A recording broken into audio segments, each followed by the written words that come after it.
Apakah Big Apple sudah terlalu berat untuk keselamatan kota itu sendiri? Sebuah penelitian baru-baru ini mengungkapkan bahwa kota New York sedang tenggelam. Dan ini semua karena gedung-gedung pencakar langit yang menjulang tinggi. Rupanya seluruh peristiwa ini disebut subsidensi, yaitu ketika permukaan bumi mengendap sedikit demi sedikit atau tiba-tiba tenggelam. Pergeseran sedimen lunak dan beratnya beban kota itu sendiri adalah penyebab dibalik sensasi tenggelam ini.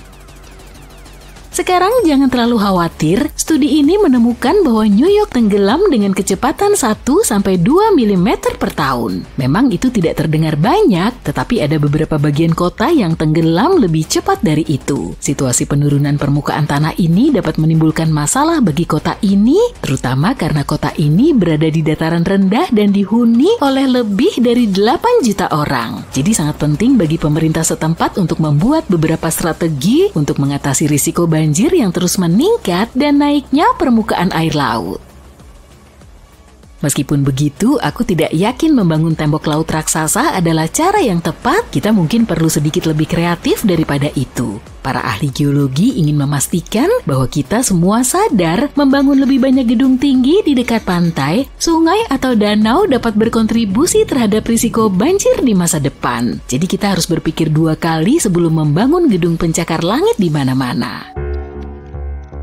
Dalam penelitian terbaru, para ilmuwan menghitung massa total semua bangunan di New York City, lebih dari 1 juta bangunan dan jumlahnya mencapai 764 miliar kilogram. Sungguh beban yang sangat berat. Itu belum termasuk berat jalan, trotoar, jembatan, dan area beraspal lainnya. Jadi kamu bisa membayangkan betapa beratnya beban yang ditambahkan ke kota ini. Tapi bahkan dengan keterbatasan ini, para peneliti melakukan pekerjaan yang cukup baik dalam memperhitungkan geologi yang kompleks di bawah New York, termasuk pasir, lumpur, endapan tanah liat, dan batuan dasar yang bagus. Mereka menemukan bahwa jenis tanah tertentu seperti tanah liat dan timbunan buatan lebih rentan terhadap penurunan tanah. Di sisi lain, batuan dasar tetap kokoh dan membuat gedung-gedung pencakar langit itu tetap berada di tempatnya. Jadi setidaknya kita tidak perlu khawatir Empire State Building akan amblas dalam waktu dekat. Dengan membandingkan model canggih mereka dengan data satelit, para peneliti membuat peta kota yang menunjukkan di mana penurunan tanah terjadi. Dan coba tebak, meningkatnya urbanisasi dan semua pemompaan dan pengurasan air tanah hanya memperburuk keadaan. Sudah saatnya kita mulai melindungi sumber daya kita, kan? Aku nggak akan mulai mengemasi barang-barangku dulu. New York bukanlah satu-satunya kota yang tenggelam di luar sana. Jakarta, ibu kota Indonesia, juga menghadapi ancaman tenggelam yang serius. Bahkan sebagian wilayahnya bisa tenggelam pada tahun 2050. Ini seperti situasi Atlantis di dunia nyata. Lebih dari 30 juta orang di Jakarta sekarang sedang memutuskan apakah mereka harus merelokasi seluruh kota. Jika ada kota di luar sana yang perlu kita khawatirkan akan tenggelam, itu pasti Venesia. Tapi mengapa begitu bersemangat untuk menyelam? Tanyamu. Baiklah, izinkan aku memberitahumu kebenaran yang rumit. Kamu tahu, Venesia memutuskan untuk mendirikan toko di atas Laguna Berawa dengan fondasi yang buruk. Seiring berjalannya waktu, tanah di bawahnya tidak dapat menahannya dan mulai memadat seperti marshmallow yang dipadatkan. Selain itu, kota ini telah menyedot air tanah dengan masif dan hal yang paling menarik dari masalah ini adalah permukaan air laut yang perlahan-lahan naik. Dan lempeng tektonik yang licik itu mengambil keuntungan dengan mendorong lempeng Adriatic di bawah pegunungan Apennine sehingga Venesia terdorong ke bawah.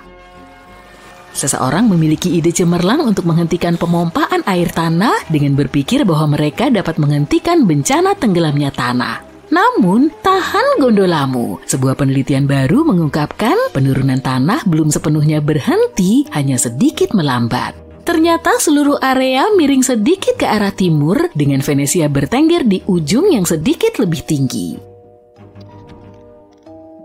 Kamu pasti bertanya-tanya, berapa banyak Venesia tenggelam dalam setahun kan? Bersiaplah untuk pengungkapan yang mengejutkan ini. Kota ini tenggelam dengan kecepatan sekitar 1 hingga 2 mm per tahun, mirip dengan New York. Dengan kecepatan ini, dalam 20 tahun ke depan, pulau ini bisa tenggelam 80 mm di bawah permukaan laut.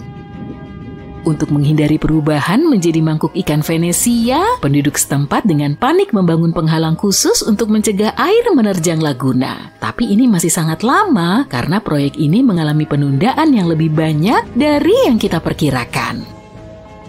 Apakah kamu memperhatikan nuansa gaya lama yang menawan di Venesia? Ini bukan hanya karena mereka adalah penggemar tampilan vintage. Air asin tersebut telah mendatangkan malapetaka pada bangunan-bangunan berkat ketinggian air yang terus-menerus menembus lapisan kedap air yang asli. Sekarang airnya sudah masuk ke dalam batu bata dan lantai dasar dari banyak apartemen tidak lagi cukup aman untuk ditinggali. Kapan Venesia akan tenggelam? Sulit untuk mengatakan dengan pasti. Penurunan dan kenaikan permukaan air laut berjalan lambat dan tidak dapat diprediksi seperti kura-kura yang sedang berlari maraton. Tapi para ahli telah memperingatkan bahwa jika keadaan terus berlanjut seperti ini, Venesia bisa saja melakukan gaya punggung di bawah ombak pada tahun 2100. Tapi jangan takut. Mereka melakukan yang terbaik untuk melindungi permata sejarah dan budaya yang terapung ini supaya tidak menjadi film bencana Hollywood. Jadi jangan batalkan rencana perjalanan sehari ke Venesia dulu ya. New Orleans juga memiliki situasi berair yang aneh. Kamu tahu, tempat yang ramai ini awalnya dibangun hanya sedikit di atas permukaan laut dan sekarang perlahan-lahan tenggelam. Dulu, ketika area kota yang disebut French Quarter baru saja muncul, orang-orang harus puas dengan apa yang mereka miliki. Mereka mendapatkan tanah terbaik yang bisa mereka temukan, tapi hanya sekitar 3 meter di atas permukaan laut. Dan jangan lupa, bagian dari kota ini datar seperti Panekuk dengan area di sekitar French Quarter yang lebih rendah. Sekarang meskipun mereka tahu bahwa mereka menghadapi rintangan yang tidak mudah, penduduk New Orleans yang cerdik melakukan yang terbaik untuk meninggikan rumah mereka di atas tanah yang rawan banjir yang mereka pilih sebagai tempat tinggal mereka. Masih ada lagi nih, tanah di bawah New Orleans goyah seperti sepiring jelo. Para arsitek harus menjaga agar bangunan tetap pendek karena mereka khawatir tanah tidak dapat menahan beban bangunan yang lebih tinggi. Mereka bermain aman dengan tetap berpegang pada 2 atau 2,5 lantai. Disinilah hal ini menjadi menarik. Kota ini memasang sistem drainase yang canggih pada tahun 1900-an dengan pemikiran bahwa hal ini akan menyelesaikan masalah air mereka. Meskipun sistem ini membantu mengatasi rawa-rawa, namun sistem ini secara tidak sengaja menyedot kehidupan dari tanah. Iya, tanah menjadi sangat kering tanpa sedimen dan air yang cukup untuk menjaganya tetap stabil. Akibatnya bekas rawa-rawa itu tenggelam seolah-olah mereka berada dalam kompetisi pasir hisap. Pada tahun 1930-an, keadaan menjadi semakin kacau. Sepertiga dari kota ini berada di bawah permukaan laut dan pada saat badai Katrina datang, jumlah tersebut meroket menjadi sekitar 50%. Oh, dan inilah bagian terpentingnya. Permukaan air laut memutuskan untuk bergabung dalam pesta tersebut naik lebih cepat dari balon helium. Jadi sekarang tidak hanya New Orleans yang tenggelam, tetapi daerah sekitarnya juga berada pada beberapa derajat di bawah permukaan laut. Apa yang bisa kita lakukan untuk mengatasi kota-kota yang tenggelam ini? Sebagai contoh, kita bisa mengelola konsumsi air kita dengan lebih baik. Kita tidak bisa terus menyedot air tanah dari bumi, seolah-olah tidak akan ada hari esok. Kita harus menemukan cara baru untuk memuaskan dahaga pusat-pusat kota kita. Pikirkanlah, kita dapat memurnikan air permukaan atau bahkan mengubah air laut yang asin menjadi larutan yang manis. Tentu saja, kita membutuhkan banyak energi untuk membuat semuanya berjalan dengan baik. Ngomong-ngomong tentang pengelolaan air perkotaan yang hebat, izinkan aku memberitahumu tentang sebuah kota di Denmark bernama Nai. Orang-orang di sana telah menemukan cara. Mereka mengumpulkan air hujan dan menggunakannya untuk memasok air toilet dan mesin cuci. Bicara tentang sumber daya, itulah yang kusebut dengan ide jenius. Saat ini ada sekitar 400 juta pengguna aktif yang menghabiskan waktu di dunia maya tiap bulannya. Rasanya nggak begitu ramai ya. Tapi hey, aku juga tinggal di sisi lain layarmu. Jadi, masa depan fiksi ilmiah yang kita tunggu-tunggu sudah ada di sini. Tapi teknologi nggak hanya tentang kesenangan. Teknologi juga hadir untuk membuat hidup kita lebih mudah. Dan penemuan-penemuan ini menjadi buktinya. Jadi, bersiaplah karena aku akan membawamu ke masa depan dan menunjukkan seperti apa satu hari di sana.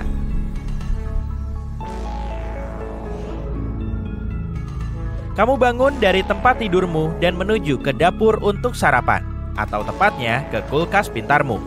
Perusahaan-perusahaan teknologi dan perabotan terbesar di dunia telah mengembangkan kulkas dengan beberapa fitur yang luar biasa selama beberapa waktu. Kulkas ini bisa memindai isi yang tersimpan di dalamnya dan memantau barang apa saja yang hampir habis. Layar sentuh yang terintegrasi di dalamnya akan menampilkan banyak informasi, mulai dari jadwal harian hingga slideshow foto keluarga. Sama seperti perangkat nirkabel lain yang kamu punya, kamu bisa menghubungkannya dengan Wi-Fi di rumahmu. Setelah terhubung ke internet, perangkat ini bisa berinteraksi dengan perangkat lain yang terhubung di rumahmu. Jadi, kamu bahkan bisa memindahkan acara yang sedang kamu tonton di ruang tamu ke layar sentuh kulkas pintarmu dan gak akan ketinggalan jalan ceritanya. Layar ini juga akan memberitahu kapan dan item apa saja yang perlu dipesan kembali, serta merekomendasikan resep berdasarkan bahan-bahan yang sudah ada di dalam kulkas. Sistem di balik lemari es model baru dan canggih ini akan mengandalkan barcode atau tag identifikasi berfrekuensi radio yang ada pada kemasan makananmu. Teknologi ini sebenarnya sudah digunakan oleh produsen makanan untuk mengelola stok dan pengiriman. Dengan memindai label atau barcode, kulkasmu bisa mengakses detail seperti tanggal kedaluarsa untuk mencatat inventaris makananmu secara akurat. Dan kalau kamu penasaran berapa harga kulkas yang bisa mengirimkan daftar belanjaan, harganya berkisar antara 30 sampai 80 juta rupiah. Kulkas pintarmu memperingatkan bahwa krim kopi sudah kedaluarsa. Ups, tandanya sudah waktunya untuk berbelanja. Gak perlu repot-repot mencari dompetmu. Kamu nggak butuh uang tunai atau kartu kredit untuk membeli barang. Ini semua bisa dilakukan berkat microchip mungil yang bisa ditanamkan di tanganmu. Tapi jangan terlalu senang dulu. Satu chip saja nggak akan bikin kamu jadi cyborg atau semacamnya. Teknologi chip ini sebenarnya sudah ada pada kunci rumah digital, tiket elektronik, dan kartu ATM. Yang membuatnya berbeda adalah setelah proses implantasi selesai, chip ini akan terhubung dengan semua akun online yang kamu punya. Hal ini akan memungkinkanmu untuk membuka pintu rumah, naik bus umum atau kereta, dan membeli bahan makanan hanya dengan menjentikkan pergelangan tangan. Kamu pulang ke rumah dan akhirnya bisa menikmati kopi pagi dengan krim. Sekarang, saatnya menyiapkan makanan nih. Membosankan. Atau mungkin malah sebaliknya, berkat koki cybermu. Pada tahun 2015, sebuah perusahaan robotika menggemparkan dunia kuliner saat memperkenalkan penemuan baru mereka, yaitu robot yang menggunakan tangan raksasa untuk memasak makanan. MasterChef ini sudah diprogram dengan ribuan resep dari chef kelas dunia. Jadi kamu nggak perlu lagi mencari tahu cara membuat kulit pie yang sempurna di Google. Robot yang diberi nama Molly ini bisa melakukan segalanya, mulai dari menuang hingga mengaduk, tapi sayangnya ini nggak bisa menyiapkan bahan-bahan untuk resep yang akan dibuatnya. Setidaknya belum. Mungkin aku terlalu banyak nonton film, tapi sepertinya bukan ide yang bagus untuk memberi robot sebuah pisau, bukan? Tapi kalau kamu menyiapkan bahan-bahannya sendiri dan menaruhnya di dalam wadah khusus, robot ini akan mengenali bahan-bahan yang harus digunakannya. Setelah selesai menyiapkan makanan, robot ini juga akan membersihkan area dapur. Akhirnya, punya asisten pribadi sendiri. Molly bisa merencanakan dan menyesuaikan resep sesuai dengan diet yang kamu jalani dan batas asupan kalorimu.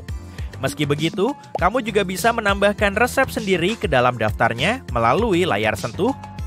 Dan Molly bisa membuat ulang resep kaserol nenekmu yang dijamin sama persis dengan buatan nenekmu. Tapi tahu nggak sih? Aku yakin kamu bisa menyewa chef pribadi dengan biaya yang sama seperti yang harus kamu bayarkan untuk mendapatkan Molly, yaitu 5 miliar rupiah lebih. Dan bagian terbaiknya adalah chef itu bahkan bisa menyiapkan bahan-bahannya untukmu. Saat jam menunjukkan pukul 12 siang, kamu menerima pesan singkat dari ibumu. Dia mengingatkan soal kunjungannya, dan dia akan tiba 1 jam lagi. Kamu benar-benar lupa soal itu. Kamu melihat ke sekeliling ruangan dan menyadari kalau sudah cukup lama nggak bersih-bersih rumah. jangan sampai ibumu melihat kondisi rumahmu seperti ini.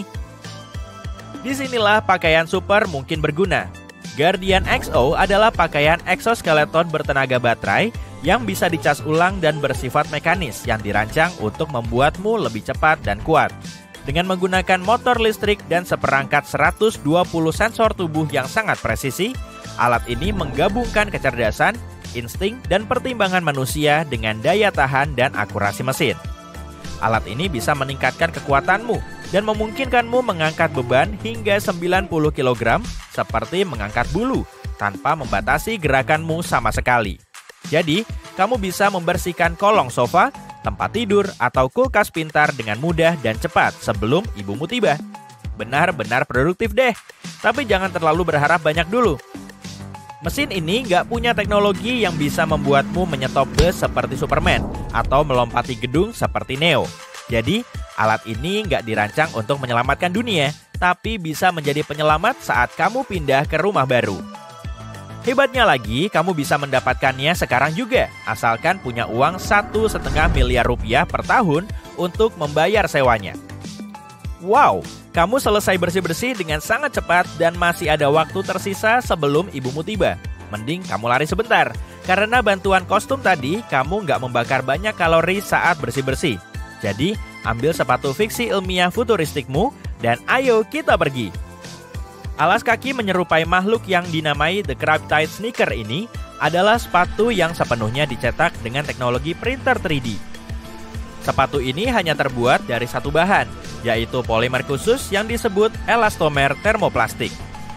Bahan ini bervariasi dalam ketebalan atau ketipisan di bagian yang berbeda, yang berarti beberapa bagian sepatu dibuat lebih kaku, sedangkan bagian yang lain akan tetap lembut dan fleksibel. Jadi, sepatu ini ergonomis dan nyaman, di samping mudah dan cepat dibuat. Seluruh sepatu bisa dicetak sekaligus, tanpa perlu direkatkan atau dijahit. Dan bagian terbaiknya adalah bentuknya dapat disesuaikan dengan kakimu. Kamu hanya perlu melakukan pemindaian 3D pada kakimu. Kamu pulang ke rumah tepat waktu untuk menyapa ibumu. Dia ingin kalian berdua menghabiskan sore yang tenang bersama sambil membaca atau menonton sesuatu. Menurutmu itu ide yang bagus dan kamu menunjukkan buku favorit barumu kepadanya. Ibumu membuka-buka halaman demi halaman, tapi kamu menyadari dia kesulitan membaca kata-katanya sambil menyipitkan matanya. Andai kita bisa memperbesar halaman buku seperti saat memperbesar foto-foto di Instagram, katanya.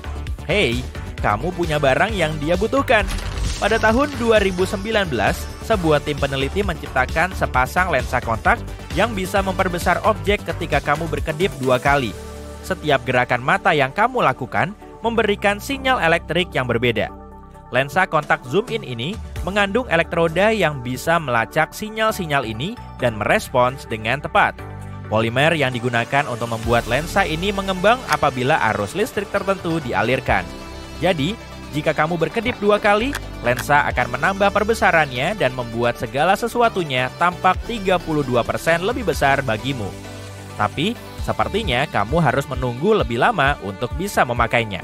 Para peneliti masih berusaha mencari cara untuk membuat lensa ini dari bahan yang biasa digunakan untuk membuat lensa kontak, sehingga akan lebih aman untuk menggunakan sehari-hari. Selain lensa khusus zoom in ini, para peneliti lain juga berupaya menciptakan apa yang mereka sebut sebagai lensa pintar. Lensa ini akan memiliki layar LED mikro yang hampir nggak terlihat dengan ukuran lebih kecil dari sebutir pasir, sensor navigasi kecil, sensor gambar, dan baterai yang nyaris berukuran mikroskopik. Lensa ini akan membantu memandumu menjelajahi kota-kota baru, serta memberi informasi tentang bangunan dan orang-orang di sana. Wow, bepergian bakal jadi mudah ya. Beruntung kamu punya cukup tabungan untuk membayar semua ini, ya kan? Tunggu, belum ada tabungan? Ya, paling nggak masih bisa bermain Instagram. Mari kita lakukan tes usia dengan cepat. Jika kamu tahu apa yang dimaksud dengan potongan plastik persegi ini, kamu pasti pernah menggunakan komputer di tahun 90-an. Bingo! Itu adalah disket, nenek moyang dari cloud dan diska lepas. Disket pertama ditemukan di IBM pada tahun 1960-an dan bisa menyimpan hingga 360 KB data. Disket ini mendapat julukan floppy karena disket aslinya dikemas dalam amplop plastik yang fleksibel. Kemudian digantikan oleh wadah yang lebih kaku yang masih menampung disket standar berukuran 9 cm. Setelah dimasukkan ke dalam drive komputer, ia akan menggunakan kepala baca atau tulis untuk mengkodekan data secara magnetis ke permukaan cakram dalam bentuk bintik-bintik magnetis kecil. Bintik-bintik ini mewakili kode biner, bahasa komputer. Ketika kamu ingin mengakses data, kepala baca atau tulis akan memindai permukaan cakram dan menerjemahkan bintik-bintik magnetis tersebut kembali ke dalam filemu. Meskipun kapasitas maksimumnya adalah di bawah 3 MB, disket masih digunakan sampai sekarang dan tidak hanya sebagai ikon simpan pada laptop. Teknologi disket masih digunakan di beberapa pesawat, misalnya Boeing 747-400 untuk menyimpan dan mentransfer data. Perangkat lunak yang digunakan di tempat-tempat ini sudah cukup tua dan tidak kompatibel dengan perangkat penyimpan modern. Jadi tidak ada solusi lain selain mengandalkan disket. Beberapa industri seperti bisnis bordir harus melakukan hal yang sama karena mesin mereka juga masih hidup di masa lalu. Itulah sebabnya kamu masih bisa menemukan layanan yang membeli disket yang tidak diinginkan dan menjualnya lebih lanjut setelah dibersihkan. Disket memiliki banyak kesamaan dengan pita kaset. Keduanya memiliki bahan dasar plastik tipis, keduanya dapat langsung merekam informasi, dapat digunakan berulang-ulang, dan harganya murah. Itulah alasan mengapa pita kaset juga masih sangat banyak digunakan sampai sekarang. Pada tahun 2016, majalah Rolling Stone menerbitkan sebuah wawancara dengan pemilik National Audio Company, sebuah produsen kaset yang menjual sekitar 100.000 kaset per hari. Mereka menerima pesanan dari semua jenis artis dan gaya musik. Kamu bahkan bisa mendapatkan album Justin Bieber dalam bentuk kaset. Selain harganya yang murah, kesan retro keren pasti menjadi alasan popularitasnya. Pager adalah penemuan pertengahan abad ke-20 yang pertama kali berguna bagi para dokter di wilayah New York City. Mereka membayar $12 per bulan untuk layanan ini dan menerima pesan dalam jarak 40 km dari satu-satunya menara pemancar. Pembawa pesan kecil ini menjadi sangat populer pada tahun 80-an dan 90-an. Dan jika kamu merindukan suara bipnya, itu masih ada di sini, digunakan oleh para medis, dokter, dan kru sekoci. Pager dapat bertahan selamanya dengan sekali pengisian daya dibandingkan dengan baterai ponsel cerdas yang kita semua tahu betul. Ditambah lagi, gadget ini bisa tahan banting, yang membuatnya sempurna bagi mereka yang bekerja di lingkungan yang keras. Mereka juga jauh lebih mudah digunakan dibandingkan dengan ponsel cerdas mewah yang merupakan penghemat bagi orang tua. Dan alih-alih mengandalkan menara seluler, pager menggunakan radio FM tua yang bagus untuk mengirim pesan. Hal ini membuat pager sangat andal, terutama di zona yang tidak terjangkau Wi-Fi atau jaringan telepon, seperti pedesaan atau hutan belantara. Ini berguna untuk pengamat burung di Inggris yang mengandalkan pager untuk mendapatkan informasi terkini tentang burung langka. Mungkin gadget tertua di dunia, sempoa, masih digunakan sampai sekarang. Sepertinya versi pertama sempoa berasal dari tahun 2400 sebelum Masehi. Bangsa Babilonia menggunakan batu datar yang dilapisi pasir atau debu. Mereka menggambar kata-kata dan huruf di pasir dan kemudian menambahkan angka dan kerikil untuk membantu perhitungan. Selama berabad-abad, budaya di seluruh dunia mengembangkan versi mereka sendiri dari alat ini. Dari Mesir dan Yunani hingga India, Jepang, dan Amerika. Dan jutaan orang dari budaya-budaya tersebut dan budaya lainnya masih menggunakan sempoa di abad ke-21 ini. Salah satu alasan utamanya adalah sempoa tidak bergantung pada listrik dan harganya sangat murah dibandingkan dengan gadget modern. Sempoa merupakan alat yang bagus untuk mengajarkan matematika kepada generasi muda karena sangat intuitif. Kamu tidak perlu menghafal tabel perkalian yang tak ada habisnya. Semuanya ada di depanmu. Dalam beberapa kasus, sempoa sebenarnya dapat melebihi kalkulator. Kamu bisa memasukkan angka pada gadget kuno ini lebih cepat daripada kalkulator, tetapi masih lebih lambat untuk matematika yang lebih sulit seperti pembagian atau akar pangkat 3. Kembali ke abad ke-19, orang Skotlandia, Alexander Bain, memutuskan untuk menemukan cara untuk mengirim tidak hanya sinyal tetapi juga gambar melalui kabel. Dia adalah seorang pembuat jam, jadi dia ahli dalam hal mekanisme dan menemukan sesuatu yang dikenal sebagai telegraf kimiawi. Dia menggunakan sinyal listrik yang sudah dikirim oleh operator telegraf. Sinyal-sinyal ini dikirim melalui jenis kertas khusus yang direndam dalam bahan kimia.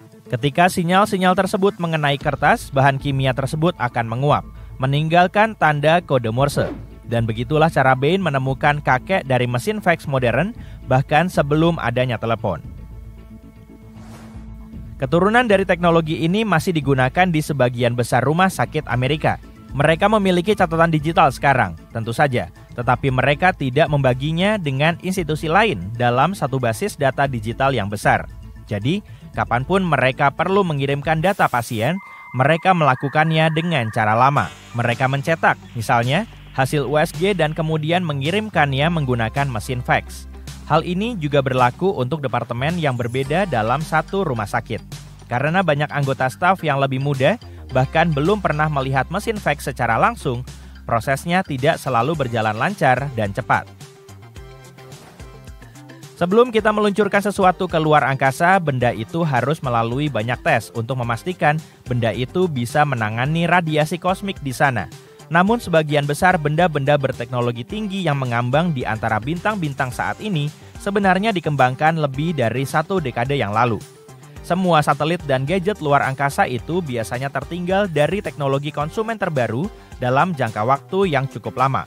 Ponsel cerdasmu mungkin lebih canggih daripada Curiosity rover yang sedang menjelajahi Mars, yang beroperasi dengan prosesor mirip seperti iMac yang ada di akhir tahun 90-an. Alasannya adalah peralatan ruang angkasa harus sangat andal, jadi mereka tetap menggunakan komponen yang sudah teruji. Apakah kamu merasa merinding ketika mendengar suara komputer kamu terhubung ke internet melalui saluran telepon? Jika kamu tidak tahu apa yang kubicarakan, itu adalah koneksi dial-up menggunakan modem yang seperti jembatan antara komputermu dan saluran telepon. Ketika kamu ingin menjelajahi web, komputermu akan menghubungi nomor khusus yang disediakan oleh penyedia layanan internet. Nomor ini mengarah ke server komputer mereka. Sambungannya jauh lebih lambat daripada yang biasa kita gunakan saat ini dan mengeluarkan suara melengking sepanjang jalan. Jutaan orang di Amerika saja masih menggunakan teknologi itu untuk mengakses web. Mereka harus melakukan ini karena di banyak daerah pedesaan tidak ada pilihan lain yang bisa dipilih. Salah satu komputer yang memenuhi seluruh ruangan dari buku-buku sejarah masih bekerja keras di kantor perusahaan penyaring air Sparkler Filters di Texas. Komputer ini adalah IBM 1948 tanpa memori dan menggunakan kartu punch untuk menghitung. Mesin ini dapat membaca kartu punch dengan kecepatan antara 80 hingga 150 per menit. Mesin ini juga membutuhkan program yang secara fisik disambungkan ke dalam plugboard-nya. Setelah menyelesaikan setiap tugas, kamu harus mengganti program. Untuk perangkat lunak, komputer mengandalkan program yang disebut MoCAS, yang sudah ada sejak tahun 1948 yang melacak kontrak dan pembayaran. Selama bertahun-tahun, MoCAS mendapatkan beberapa perubahan, seperti akses layar hijau yang mungkin pernah kamu lihat di bank atau maskapai penerbangan.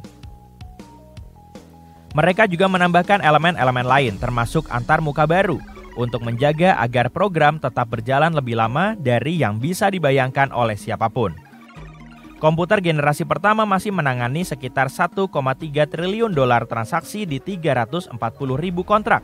Mereka sempat berpikir untuk menggantinya, namun biayanya akan terlalu mahal. Kata orang, siapapun itu, masa depan sudah di depan mata. Ya, salah. Lebih tepatnya, kita sudah ada di masa depan. Dan penemuan-penemuan baru yang keren ini ada untuk membuktikannya. Siapa tahu, mungkin saja ini bisa membantu menyelamatkan kita dan juga planet ini. Robot ini tak terhentikan, dan jangan khawatir, robot ini tidak akan mengambil alih dunia atau semacamnya. Mungkin. Benda yang sedang kamu lihat ini disebut Vine Robot. Yang membedakannya dari robot lunak lainnya adalah ia sangat ulet dalam melewati medan yang sulit dan ruang yang sempit yang membuatnya sesuai untuk misi seperti pencarian dan penyelamatan. Gagasan dari perangkat ini sebenarnya berasal dari tanaman merambat. Para penemu terinspirasi oleh pergerakan dan pertumbuhan tanaman merambat. Jadi, mereka mulai berpikir tentang cara-cara untuk meniru gerakan yang sama secara robotik. Akhirnya, mereka menemukan desain yang sederhana dan elegan yang tidak membutuhkan bahan yang mahal. Yang mereka butuhkan hanyalah tabung kedap udara. Ingat nggak mainan air jadul itu? Aku sih ingat. Mekanisme robot lunak para ilmuwan itu sama. Lalu, untuk membuatnya tumbuh dari ujungnya, mereka menggunakan udara bertekanan. Dan begitulah, dasar-dasar penemuan mereka siap. Ini mudah, kamu pun bisa membuatnya sendiri hanya dalam waktu 1 menit. Selain mudah ditiru, desainnya juga memiliki keunggulan lain. Alat ini dapat memasuki celah 1/4 dari ukuran aslinya. Permukaannya yang lengket dan benda tajam tidak terlalu mempengaruhinya selama tekanan udara terus diberikan. Para penemu tentu saja telah meningkatkan desainnya dan menciptakan versi yang berbeda, sehingga robot ini dapat melakukan berbagai tugas. Sebagai contoh, mereka menambahkan kamera pada ujung robot yang membuatnya ideal untuk hal-hal seperti arkeologi. Dan robot ini bahkan dibawa ke pegunungan Andes di Peru untuk menyelidiki beberapa lorong yang sangat sempit di bawah situs arkeologi dan berhasil menjelajahi 3 terowongan. Namun, penggunaan robot Vine ini tidak akan terbatas hanya di bawah tanah. Mungkin juga bisa digunakan untuk eksplorasi ruang angkasa. Ketika ditiupkan ke sesuatu seperti pasir, udara terkompresi akan menjadi cair. Alhasil, hal ini memungkinkan robot Vine untuk menggali ke dalam material granular. Jadi, NASA bisa menggunakannya untuk mempelajari permukaan planet lain. Tapi, robot ini punya satu aplikasi lagi. Versi miniatur dari robot Vine berpotensi digunakan untuk prosedur medis seperti intubasi, sehingga prosesnya lebih cepat dan mudah. Ini baru multifungsi. Menurutmu, ini bisa dipakai untuk apa lagi ya? Kapsul ini bukan untuk ditelan. Rumah mungil dan gaya hidup di dalam van telah menjadi tren selama ini. Tapi mobil van membutuhkan bahan bakar dan rumah mungil membutuhkan infrastruktur. Eco Kapsul di sisi lain tidak membutuhkan apa-apa. Unit mikro berbentuk telur ini adalah 100% pot mandiri yang memberi kita kebebasan untuk menempatkan dimanapun kita suka dan hidup di luar jaringan listrik tanpa menyebabkan kerusakan pada alam.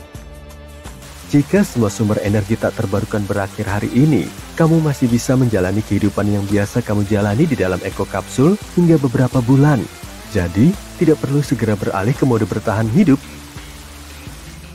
Eco Kapsul juga dapat digunakan sebagai stasiun penelitian ilmiah atau bahkan kamar hotel terpencil. Luasnya 8,2 meter persegi dan dilengkapi dengan sistem smart home. Eco Kapsul dilengkapi dengan ruang tidur untuk 2 orang, dapur kecil, kamar mandi dan toilet, ruang penyimpanan, dan bahkan stop kontak. Listrik dihasilkan sendiri dengan menggunakan kombinasi turbin angin di atas tiang teleskopik dan atap yang dilapisi panel surya. Bentuknya yang unik memungkinkannya untuk menampung air hujan. Air hujan yang jatuh ke permukaannya dikumpulkan di tangki-tangki dan kemudian disaring lalu siap digunakan. Jika tidak ada curah hujan untuk sementara waktu, tangki-tangki tersebut masih dapat diisi dari sumber air apapun seperti danau atau sungai. Dan untuk air minum, filter tambahan dipasang langsung pada keran. Hal yang paling menariknya adalah Eco Kapsul memiliki emisi yang hampir nol dan nihil jejak ekologi. Jadi, setiap penghuni Eco Kapsul pada dasarnya akan berperan dalam menyelamatkan dunia saat tinggal di dalamnya.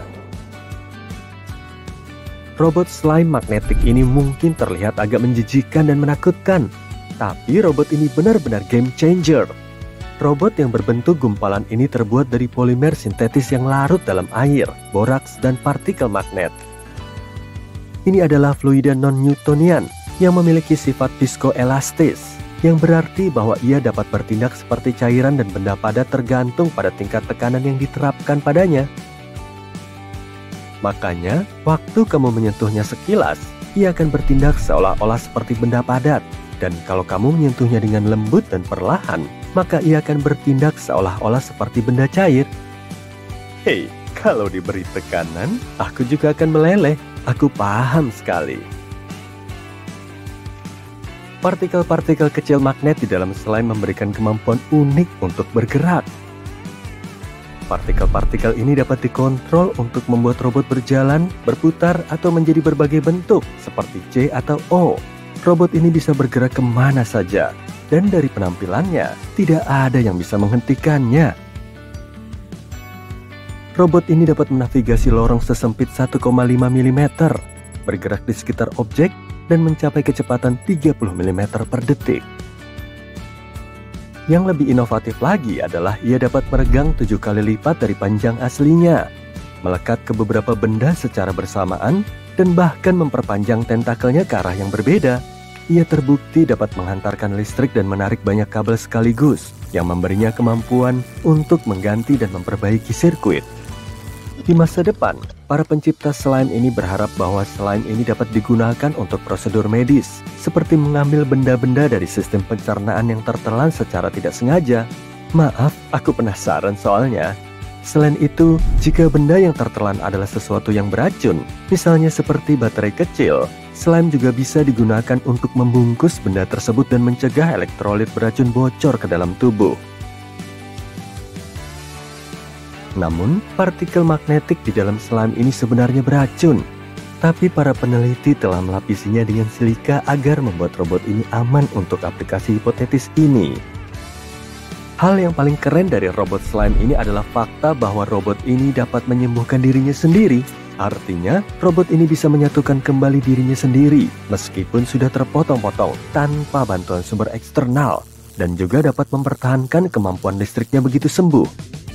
Kayak cerita-cerita di film fiksi ilmiah ya, tapi kamu bisa tenang karena lendir itu tidak bernyawa, setidaknya untuk saat ini. Inilah transparansi yang kita butuhkan. Saat memikirkan tentang panel surya, kamu langsung membayangkan kotak hitam besar yang dipasang di atap rumah kan? Nah, panel surya transparan hadir untuk mengubahnya. Panel surya menciptakan energi dengan menyerap sinar matahari dan mengubahnya menjadi listrik. Jika bahan pembuatnya transparan, itu berarti cahaya akan sepenuhnya menembusnya. Oleh karena itu, panel surya transparan dulunya merupakan ide yang kontradiktif.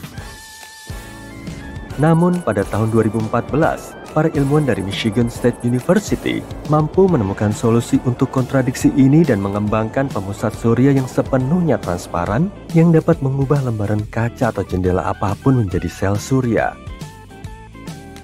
Pemusat surya transparan ini terbuat dari garam organik yang jernih. Alat ini menangkap panjang gelombang spektrum matahari yang tidak terlihat oleh mata manusia, seperti ultraviolet dan inframerah, sekaligus mengizinkan cahaya normal yang terlihat menembusnya.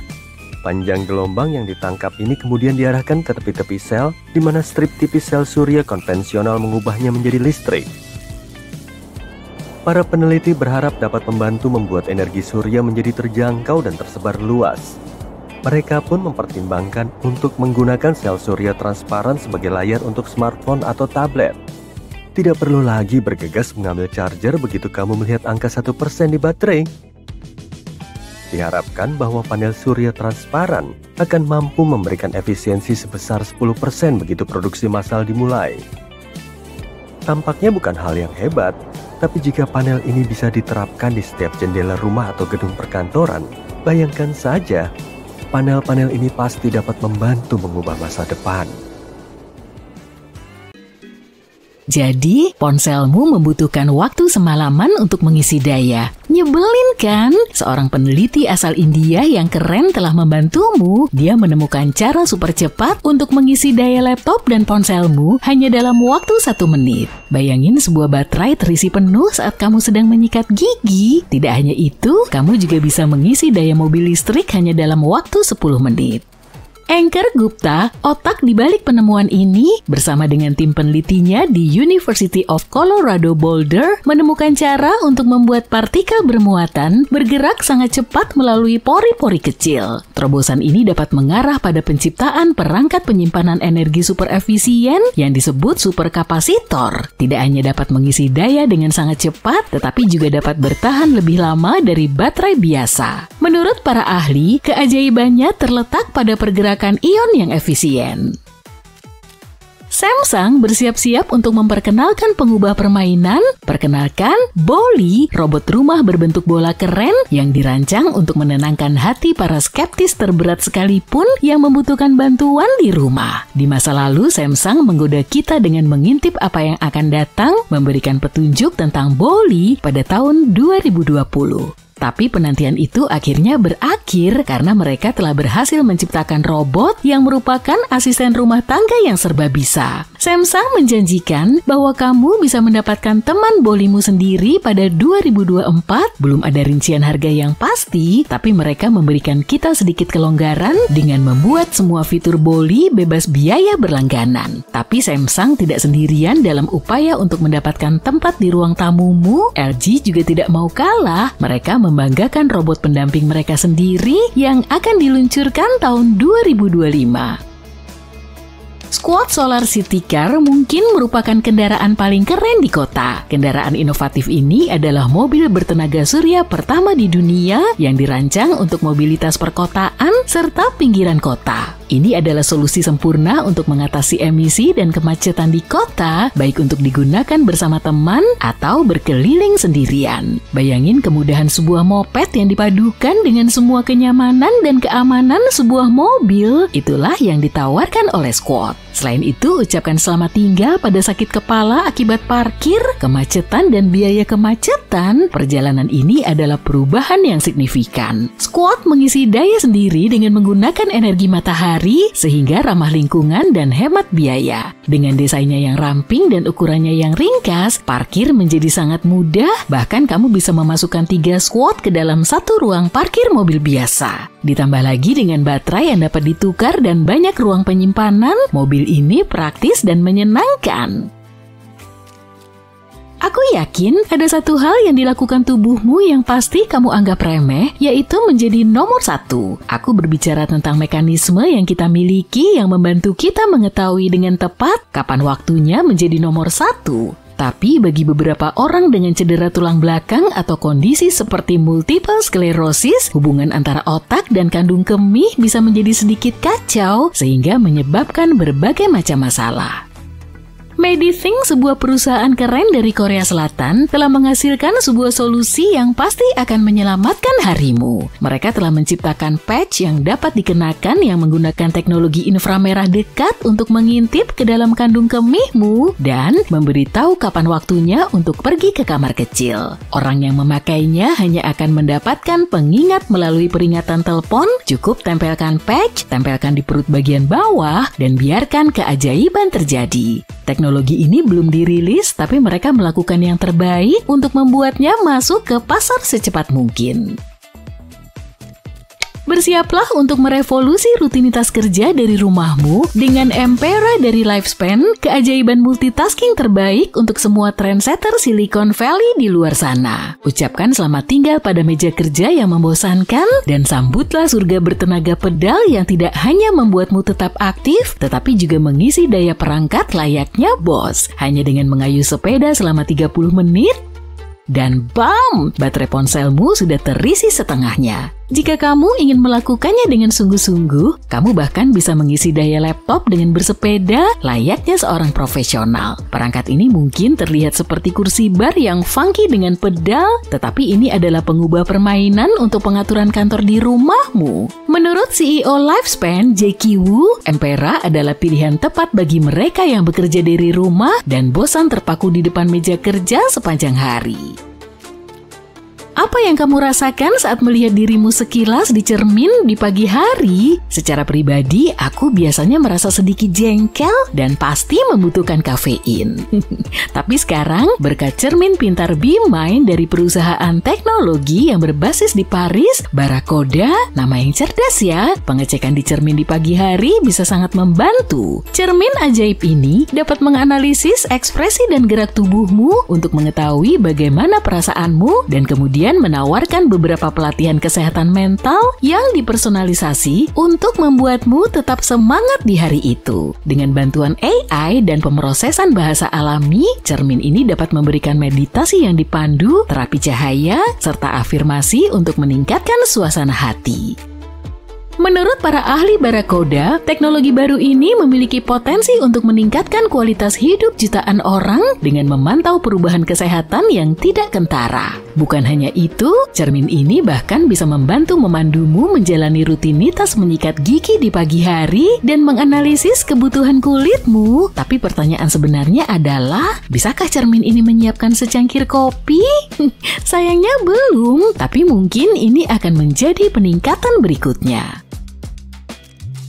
Perkenalkan Casto, kotak paket rumah pintar terbaik yang membawa kenyamanan langsung ke depan pintumu. Bayangin kamu memiliki penjaga pribadi yang melacak semua paket yang masuk dan keluar, serta memberitahumu saat dibutuhkan. Tidak perlu khawatir tentang input manual, Casto dapat dibuka hanya dengan memindai nomor pelacakan paket berkat pemeriksaan waktu nyata dengan lebih dari 500 API kurir. Kamu dapat dengan mudah memberikan akses kepada keluarga dan teman melalui aplikasi seluler menggunakan kode QR unik untuk 1 kali kunjungan atau kunjungan berulang. Selain itu, yakinlah bahwa ponselmu akan segera memberitahumu tentang setiap pengiriman.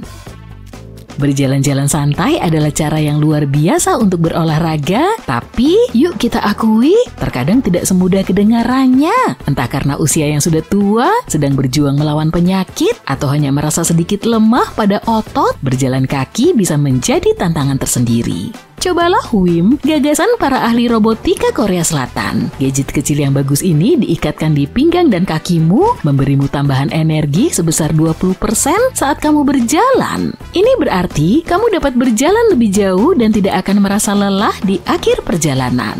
Teknologi AI di dalamnya menganalisis caramu berjalan dan bahkan memprediksi langkahmu selanjutnya menjadi lebih pintar dengan setiap langkah yang kamu ambil. Selain itu, Wim bukan hanya untuk atlet hardcore atau orang-orang dengan kebutuhan medis, ini untuk siapa saja yang hanya ingin menyemarakan kegiatan jalan kaki mereka sehari-hari. Seluruh Shebang ini memiliki berat hanya 1,5 kg dan dapat dilipat menjadi paket kecil yang ringkas yang dapat kamu masukkan ke dalam tas. Jika kamu ingin bertualang, Wim memiliki mode latihan yang meniru berjalan di dalam air sehingga otot-ototmu benar-benar terlatih. Udah lama sekali sejak terakhir kali kita melihat keyboard fisik pada ponsel karena layar sentuh mengambil alih industri ini. Tapi tunggu dulu, Clicks Technology telah menemukan solusi brilian untuk para penggemar BlackBerry yang rindu. Casing iPhone yang keren ini membawa kembali nuansa keyboard klasik berkat sebuah tim yang terdiri dari mantan karyawan BlackBerry, Apple, dan Google. Memang mungkin agak mahal, seharga hampir $140 dan sedikit besar. Tapi siapa yang peduli sih kalau kamu bisa mengetik dengan cepat seperti mengetik di tahun 2000-an?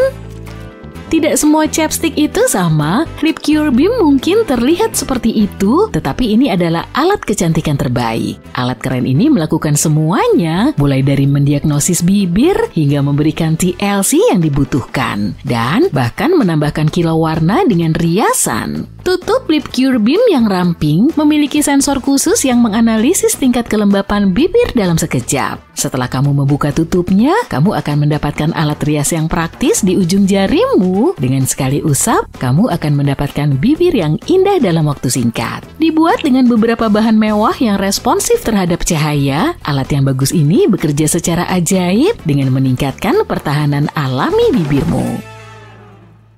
Penulis fiksi ilmiah Arthur C. Clarke menulis 2001: A Space Odyssey pada tahun 1968 tentang misi masa depan berawak manusia ke Jupiter tahun 2001. Tapi tebakannya salah besar. Kita bahkan belum mengirim orang ke bulan lagi. Intinya, memprediksi masa depan sangatlah sulit. Namun, beberapa hal di masa depan tidak begitu sulit untuk diprediksi.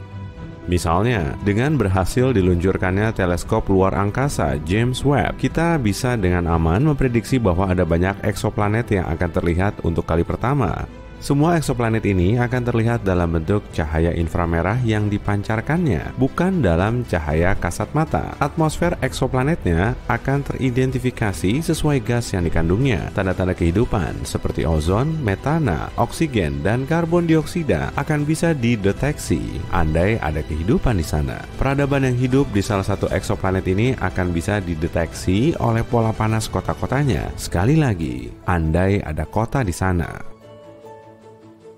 Ada banyak penemuan, penciptaan, dan penelitian di laboratorium saat ini yang akan kita lihat dalam 10 tahun mendatang. Semua ini bukan hanya sangat menarik, tapi juga mengubah hidup di tingkat sosial dan personal. Sama seperti ketika komputer dan ponsel diproduksi dan didistribusikan ke seluruh dunia dalam 2 dekade, yang kemudian mengubah cara kita melewati hidup sehari-hari. Ada banyak hal yang akan datang dan membuat kehidupan kita saat ini terlihat kuno. Prediksi pertama kami adalah satu bahasa dunia. Semua orang di dunia akan bisa berbicara satu sama lain dan saling memahami secara instan lewat perangkat penerjemah universal yang bisa dikenakan dan atau dipasang.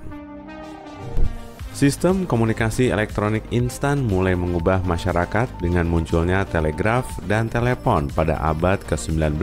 Tapi komunikasi personal di antara masyarakat dan budaya yang berbeda tetap terhambat karena perbedaan bahasa lisan. Penghalang ini akan masuk ke tong sampah sejarah dalam 10 tahun ke depan. Perangkat satu bahasa dunia akan membuka mata banyak orang dan telinga pastinya. Kecerdasan buatan atau AI adalah teknologi yang memungkinkan munculnya satu bahasa dunia. Selain itu, masih ada banyak lagi manfaat yang bisa AI bawa.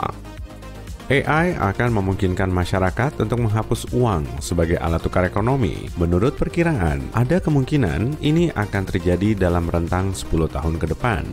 Kesulitan yang dialami masyarakat saat ini dengan sistem moneter yang berbeda-beda tidak bisa diterima di dunia yang selaras. Setiap orang akan dipaksa masuk ke sistem ekonomi global yang dirancang secara optimal oleh AI.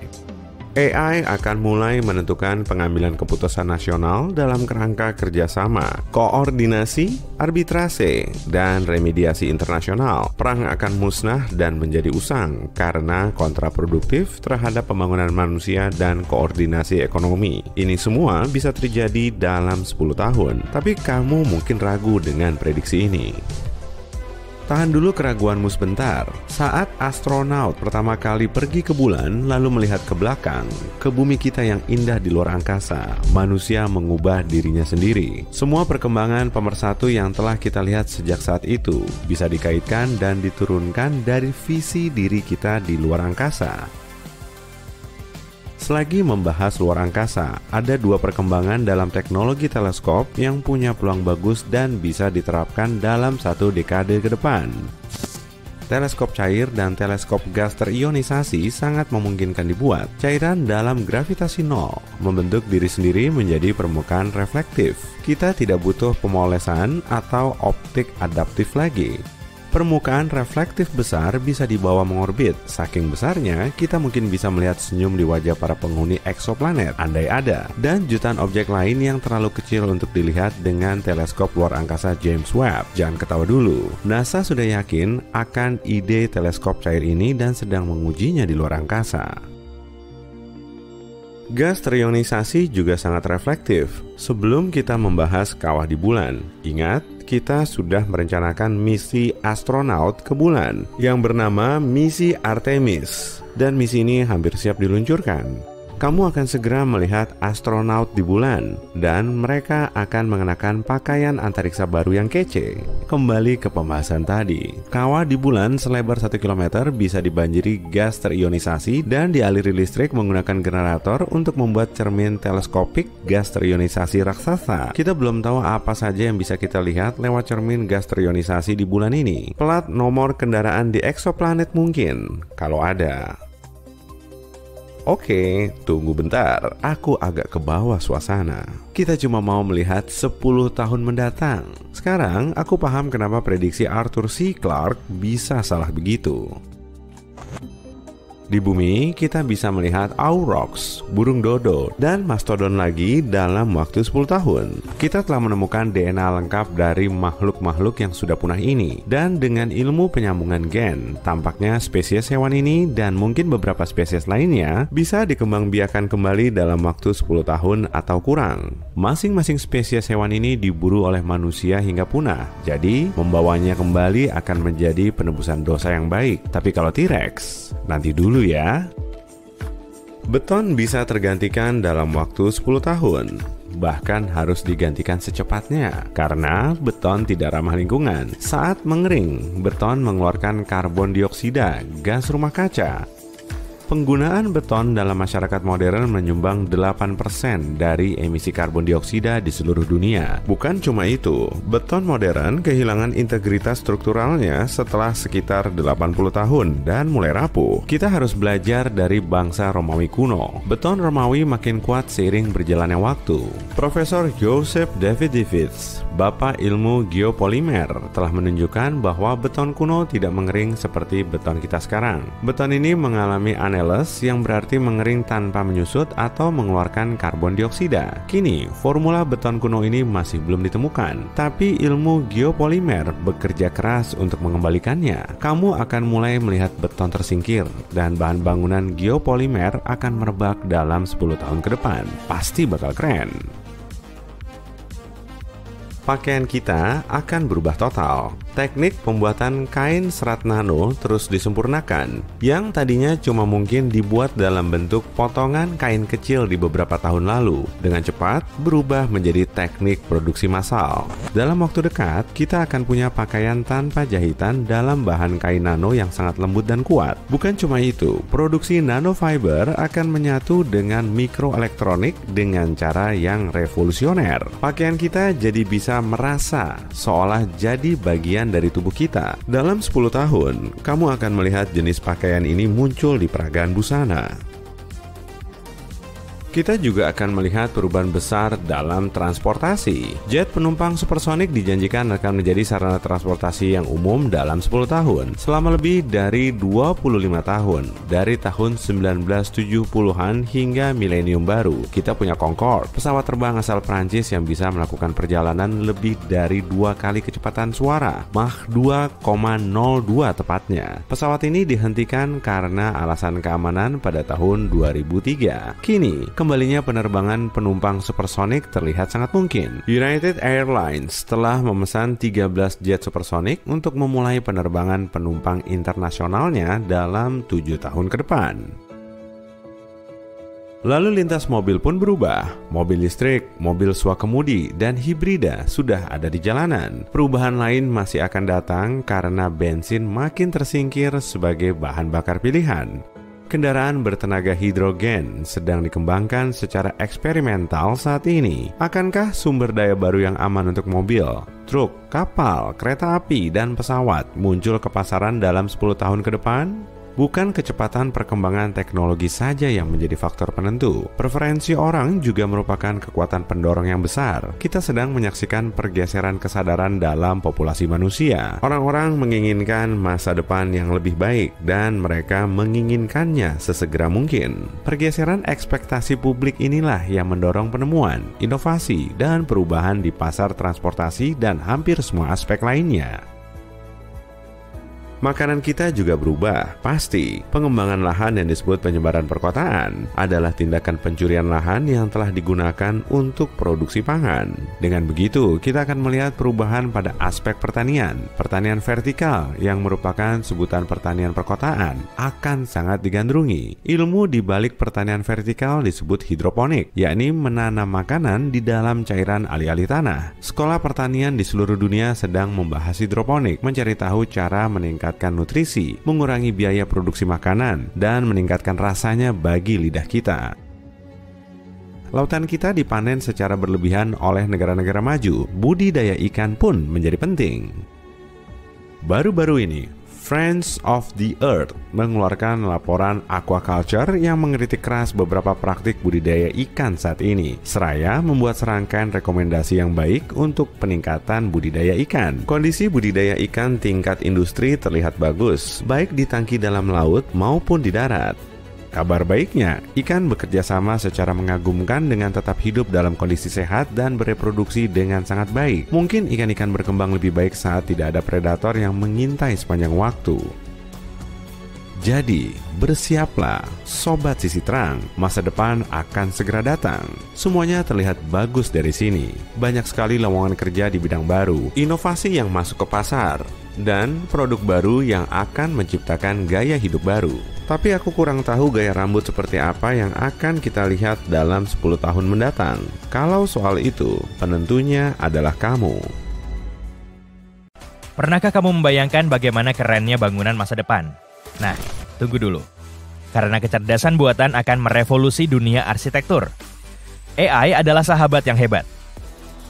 AI dapat memberikan para arsitek alat bantu yang luar biasa untuk menciptakan bangunan menakjubkan yang nggak hanya menakjubkan tapi juga ramah lingkungan dan sangat efisien. Jadi, mari kita lihat seperti apa masa depan kita yang indah. Pertama-tama, kamu tahu bagaimana kota bisa menjadi sangat sibuk dan membuat kewalahan kan? Nah, coba tebak. AI hadir untuk menyelamatkan hari dan membuat kota kita menjadi sangat pintar. Bayangkan, kamu melaju di jalan dengan mobil terbangmu. Ya, kita akan memilikinya. Berkat AI, lalu lintas akan mengalir seperti mimpi. Gak ada lagi kemacetan yang tak berujung.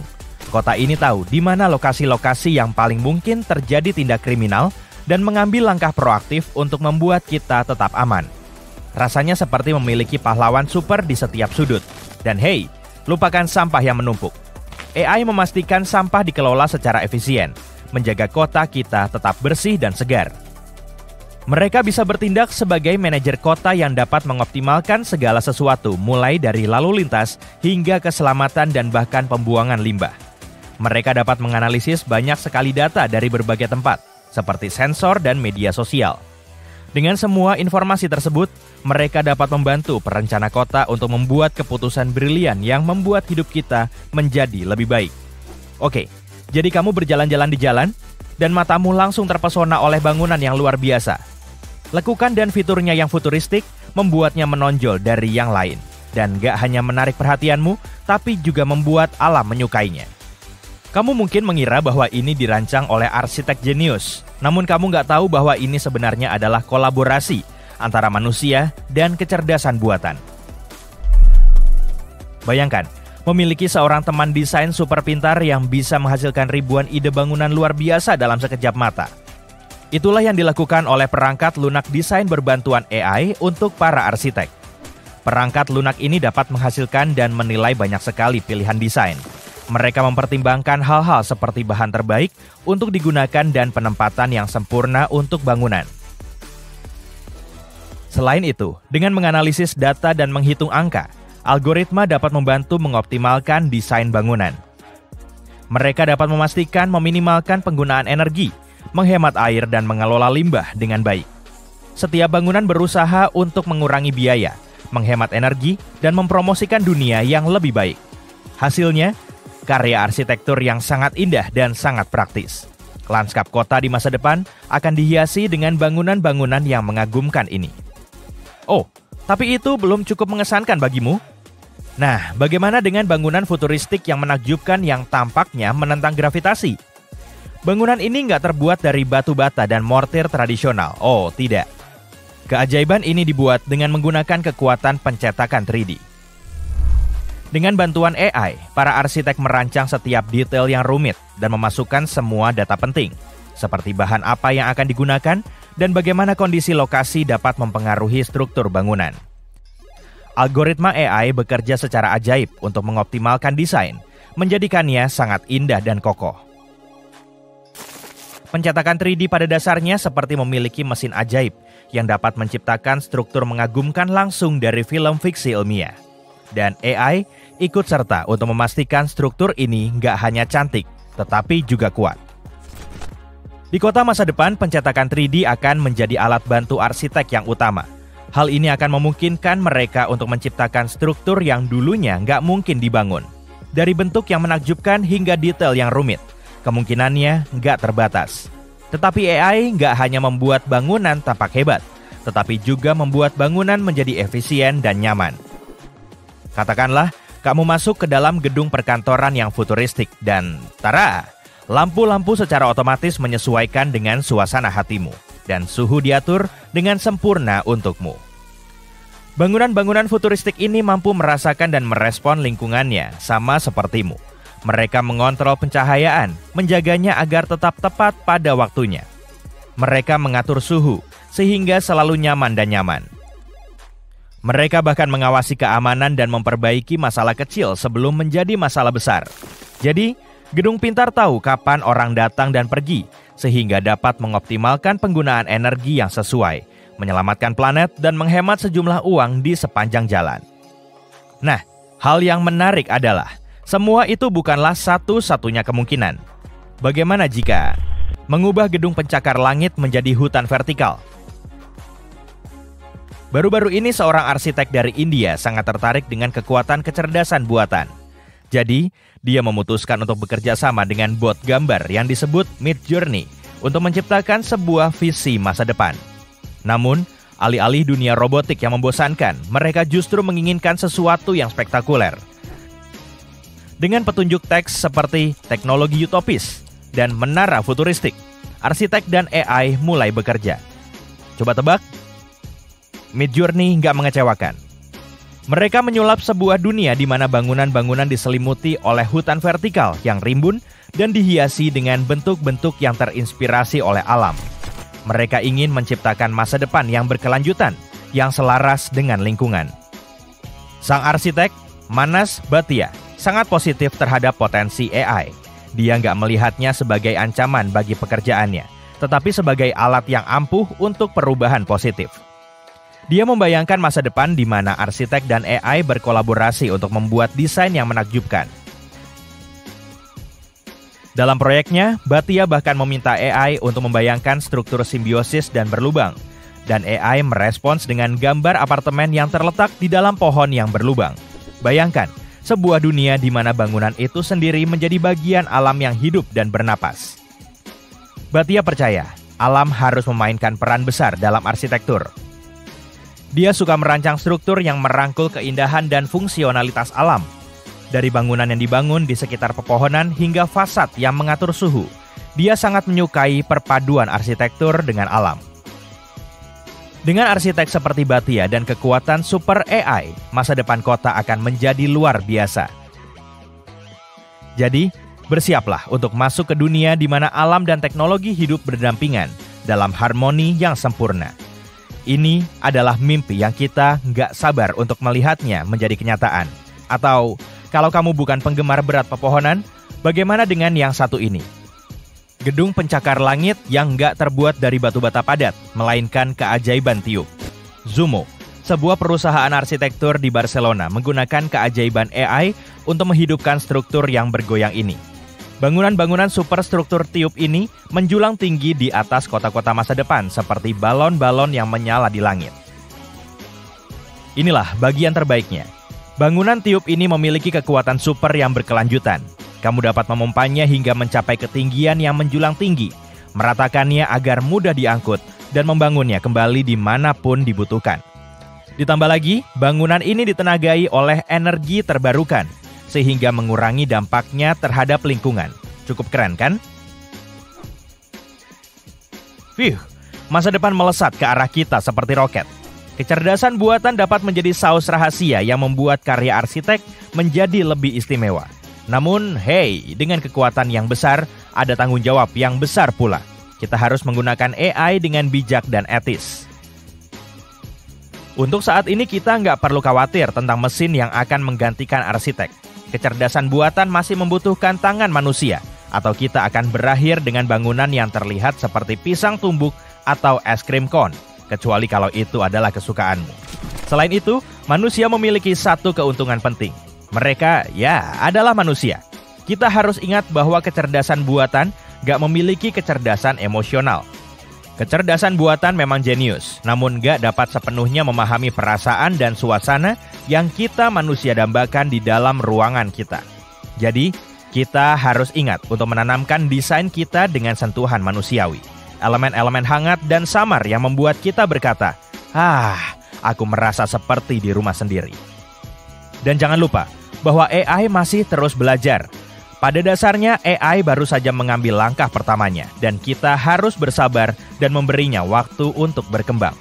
Terlalu terburu-buru dapat menghasilkan desain atau bangunan yang gak beraturan, dan terlihat seperti puzzle yang campur aduk. Ini mungkin terlihat keren kalau kamu menyukai arsitektur avant-garde, tapi untuk orang biasa, tidak. Terima kasih.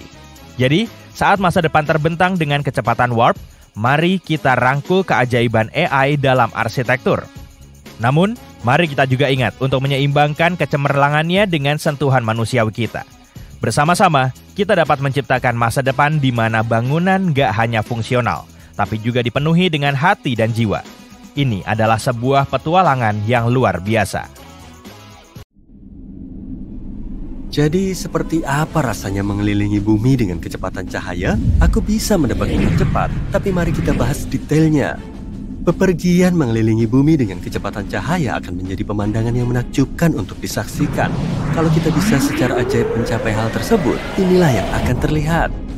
Saat kamu memulai perjalanan cepat, segala sesuatu di sekelilingmu akan menjadi buram.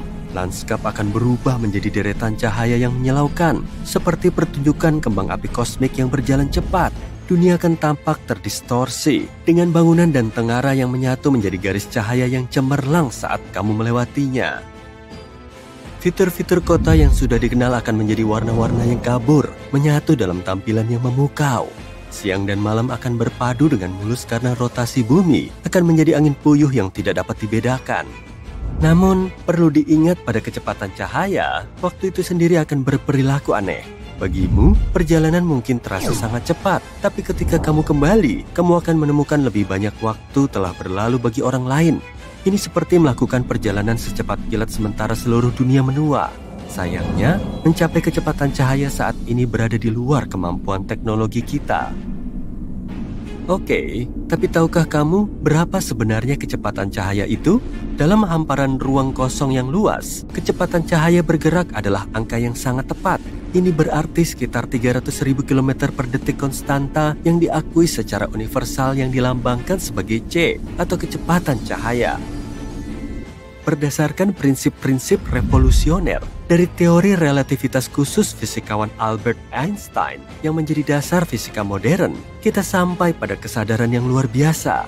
Gak ada sesuatu pun di seluruh alam semesta yang bisa melampaui kecepatan cahaya. Menurut teori ini, ketika sebuah objek mendekati kecepatan cahaya, masanya akan berputar menuju ketidakterbatasan. Akibatnya, kecepatan cahaya beroperasi sebagai batas kecepatan kosmik yang tak terbantahkan, memberikan pengaruh pada seluruh alam semesta. Begitulah ketetapan kecepatan cahaya ya. Aku punya thesaurus yang menemukan tujuan dalam mendefinisikan unit pengukuran yang diterima secara internasional, seperti meter dan mil.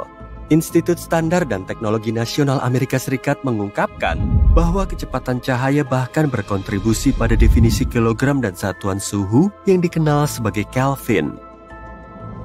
Sekarang, yuk bahas tentang kecepatan kegelapan. Kegelapan, pasangan cahaya yang sulit dipahami, tampaknya bergerak dengan kecepatan cahaya itu sendiri. Pada kenyataannya, kegelapan gak ada sebagai entitas fisik yang berbeda, melainkan ketiadaan cahaya. Kapanpun kamu menghalangi sebagian besar cahaya, seperti saat kamu menangkupkan kedua tanganmu, kegelapan akan mengisi kekosongan. Ketika membahas kecepatan, kita bisa memikirkan kegelapan sebagai sesuatu yang muncul setelah cahaya berhenti menyinari dan tampak bergerak dengan kecepatan cahaya. Masih bersamaku kan? Ya, kepalaku juga mulai pusing. Bagaimanapun, mari kita melakukan perjalanan ke ruang angkasa yang jauh dari sumber cahaya apapun, seperti matahari yang bercahaya. Bayangkan sebuah bola lampu yang dipasang di hidung pesawat ruang angkasa, memancarkan cahayanya ke segala arah di angkasa dengan kecepatan cahaya. Sekarang, kalau kamu mematikan bola lampu sejenak dan kemudian menyalakannya kembali, sebuah fenomena yang menarik terjadi. Cahaya terus merambat keluar ke segala arah sejak sebelum kamu meredupkan bola lampu, dan berkas cahaya berikutnya mengikuti setelah kamu menyalakan kembali cahayanya. Namun demikian, di tengah-tengah bola cahaya yang meluas ini, muncul suatu wilayah yang menarik. Ini adalah ruang di antara keduanya, di mana nggak ada cahaya, karena nggak ada cahaya yang dihasilkan selama periode singkat ketika bola lampu mati. Jadi, dalam tontonan kosmik ini, kegelapan tampak ikut serta dalam perjalanan bersama cahaya, seakan-akan mengejarnya dengan kecepatan cahaya. Hal ini mengingatkan kita bahwa bahkan dalam ketiadaan cahaya, terdapat interaksi yang mempesona antara bayangan dan cahaya, yang masing-masing memainkan peran unik dalam permadani alam semesta yang luas.